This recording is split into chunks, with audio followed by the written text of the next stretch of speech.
Hi friends, ഇന്ന് നമ്മളൊരു loaded fries ആണ് ചെയ്യുന്നത്. അപ്പോൾ ചിക്കൻ ലോഡഡ് ഫ്രൈസ് അല്ല, വെജ് ലോഡഡ് ഫ്രൈസ്. അപ്പോൾ അതിന് വേണ്ടി വെജിറ്റബിൾ എടുത്തിട്ടുണ്ട്, കോളിഫ്ലവർ, അതേപോലെ തന്നെ പൊട്ടറ്റോ എടുത്തിട്ടുണ്ട്. അതിലേക്ക് ഉപ്പ്, മുളക് പൊടി, കുറച്ച് മാത്രം എണ്ണ ഒഴിച്ച് കൊടുത്ത് ഒന്ന് മിക്സ് ചെയ്ത് എടുക്കാൻ. നമ്മൾ എയർ ഫ്രൈയിൽ വെച്ചാണ് ഇത് കുക്ക് ചെയ്തെടുക്കുന്നത്. അപ്പോൾ സാധാരണ ഫ്രഞ്ച് ഫ്രൈസിൻ്റെ ആ ഒരു ടൈം ഉണ്ടല്ലോ, അത്രയും ടൈം കൊണ്ട് നമുക്ക് കറക്റ്റായിട്ട് ആയി കിട്ടും കേട്ടോ.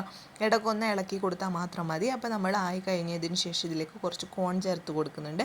പിന്നെ നമ്മളൊരു സോസ് ഉണ്ടാക്കിയിട്ടുണ്ട്, അതായത് വൈറ്റ് സോസ് ഉണ്ടാക്കുന്ന വീഡിയോ ഞാൻ ഓൾറെഡി ചെയ്തിട്ടുണ്ട്. അതിലേക്ക് ഒരു സ്ലൈസഡ് ചീസ് ചേർക്കുന്നുണ്ട്, ടൊമാറ്റോ സോസ്, അതേപോലെ തന്നെ റെഡ് ചില്ലി പേസ്റ്റും കൂടെ ചേർത്ത് കൊടുക്കുന്നുണ്ട്. എന്നിട്ട് നമ്മളത് ഇതിൻ്റെ മുകളിലേക്ക് ഒഴിച്ചു കൊടുത്തിട്ട് കുറച്ച് ചീസ് സ്ലൈസസ് ഞാൻ ഇതുപോലെ വെച്ച് കൊടുക്കുന്നുണ്ട്.